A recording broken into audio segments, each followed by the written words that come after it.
You know that quiet moment when you're cleaning your room or moving things around and your hand pauses over something small? Maybe it is an old movie ticket, a keychain, a receipt folded into the corner of a drawer.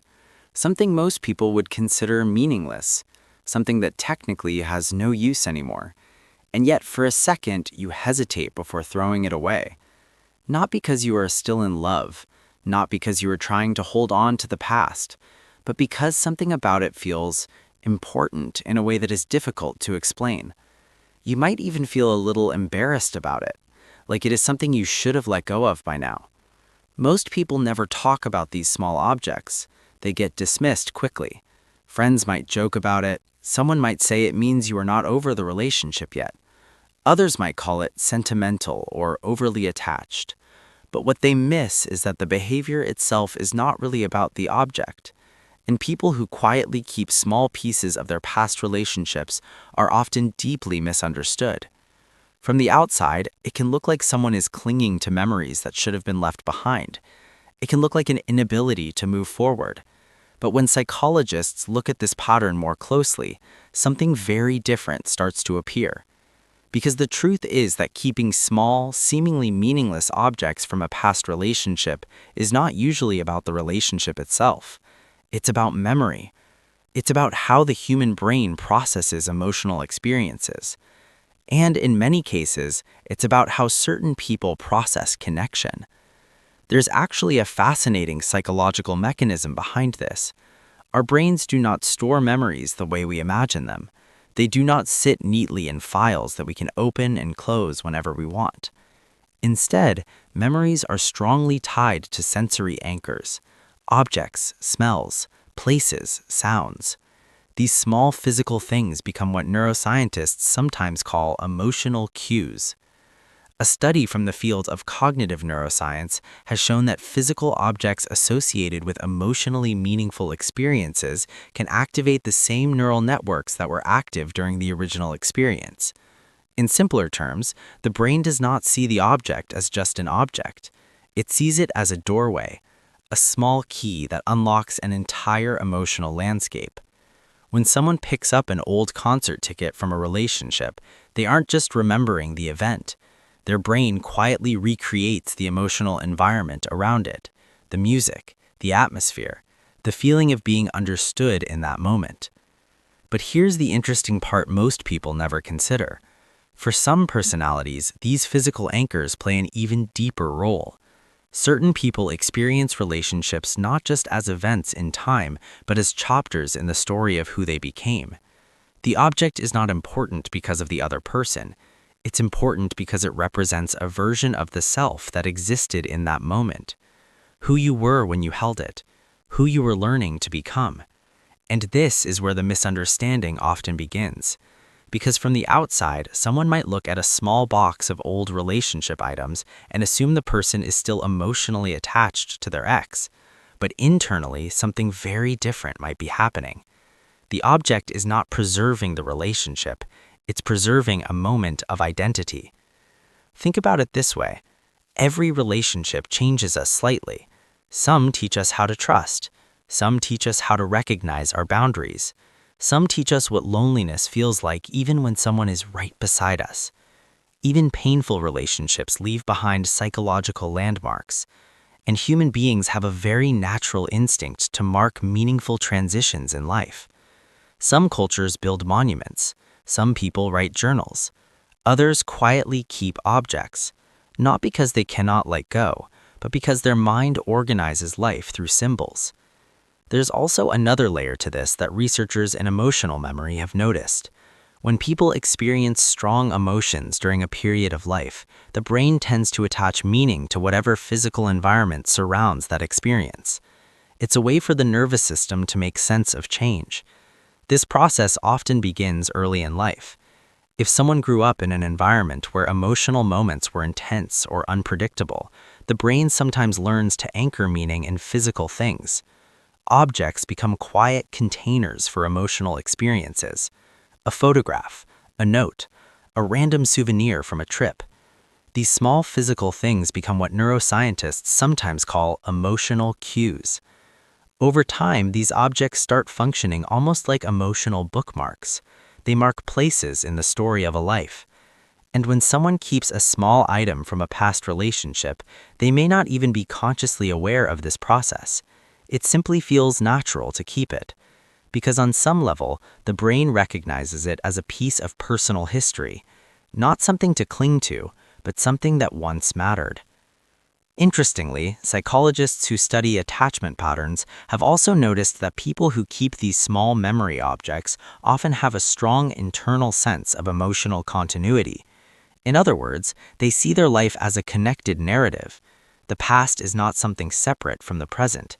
It's part of how the present was formed. So when they come across that old object again, it doesn't necessarily bring longing. Sometimes it brings perspective. Sometimes it brings quiet gratitude for a version of themselves that existed at that time. And sometimes it brings something even subtler, a reminder of how far they have come.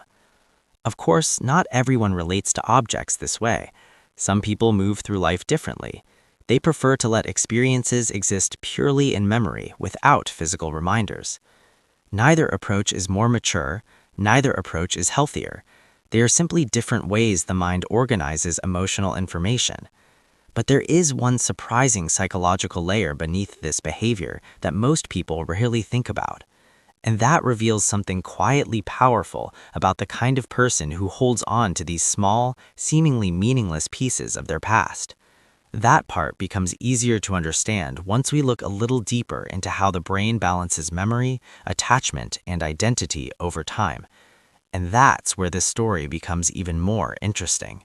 There's another layer to this behavior that becomes visible only when you step back and look at the bigger psychological picture.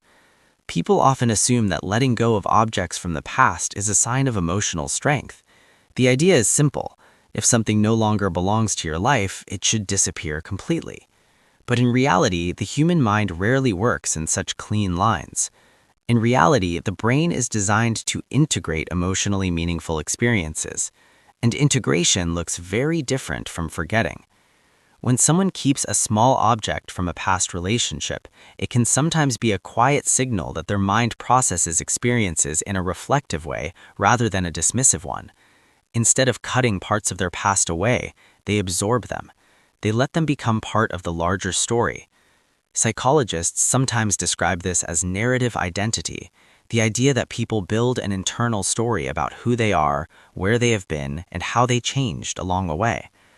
Objects can act as small anchors inside that story, not because the past still controls them, but because the past helped shape them. Think about how certain songs can instantly take you back to a moment in your life, or how walking into a place you haven't visited in years can suddenly bring back emotions you thought were gone. The brain naturally builds connections between experiences and physical cues. Objects become one more version of that cue. But there is something else that makes this pattern particularly interesting. For many people who keep these small reminders, the objects are not even revisited often. They sit quietly in a drawer, a box, the back of a closet. Months or even years can pass without them being touched, which raises an important question. If the object is not constantly being used to relive the past, why keep it at all? The answer often has less to do with memory and more to do with emotional acknowledgement. Some experiences in life deserve to be recognized for the role they played, even when they're over, even when the people involved are no longer part of the present. Keeping a small object can be a subtle way of saying that something once mattered, and that it's okay that it mattered. This becomes especially true in relationships that were emotionally complex. Not all relationships end with clear closure. Some end in ways that leave behind mixed emotions, gratitude and pain, growth and disappointment, connection and loss. The human brain does not always resolve these experiences immediately. Instead, it slowly processes them over time. Objects sometimes become silent witnesses to that process. They aren't there to keep the past alive. They are there because at one point in life, that chapter existed. And acknowledging that chapter can be part of psychological stability. There's also a paradox hidden inside this behavior. The people who keep these small objects are not always the ones who struggle most to move on. In many cases, they are the ones who have already accepted that the relationship has ended. The object is not a symbol of longing, it's a symbol of completion, a marker that says, "This happened, it changed me, and now it belongs to my past." There's a quiet maturity in that perspective, because completely erasing parts of our history can sometimes require more emotional denial than acceptance. The mind does not naturally function as a delete button. It functions more like an archive. Experiences get stored, reinterpreted, reorganized, and eventually placed in a part of memory where they no longer carry the same emotional weight. By the time an object becomes simply an object again, the emotional work has usually already happened. And that's something many people misunderstand. From the outside, someone might see an old letter or a small souvenir and assume the person is still emotionally stuck. But inside the mind of the person who kept it, the meaning may have already changed completely. The object might now represent a younger version of themselves, a time when they were learning things they did not yet understand, a moment when they believed something that later evolved. In that sense, the object is not a reminder of the other person. It is a reminder of growth, of movement, of transformation. There is also something deeply human about wanting evidence that certain moments in life were real. Relationships can shape us in powerful ways. They influence how we see love, trust, vulnerability, and connection. When those relationships end, the emotional impact does not simply vanish. It becomes part of the internal landscape of who we are.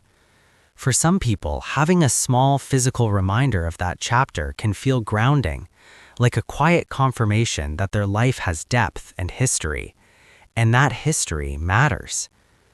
None of this means that keeping objects from past relationships is better than letting them go. Some people feel lighter when they clear away everything connected to the past. Others feel more at peace when they keep a few small pieces of their personal story. Both responses are natural. Both reflect different ways of processing emotional experience. What matters most is not the object itself, it is the meaning behind it. And that meaning is often far more thoughtful than people assume. So if you have ever opened a drawer and found something small from a relationship that ended long ago and you paused before throwing it away, there may be nothing strange about that moment. It may simply mean your mind recognizes something quietly significant about the path that brought you here, not because the past still holds you, but because the past helped shape you. And sometimes a small object is just a quiet reminder that your life has chapters, that you have lived through moments that mattered, that you have changed, and that every version of you along the way was part of the same unfolding story. If this reflection felt familiar in ways you did not expect, there are many other subtle psychological patterns that shape how people experience memory, attachment, and identity. And sometimes the smallest behaviors reveal the most about how the human mind quietly protects the meaning of our lives.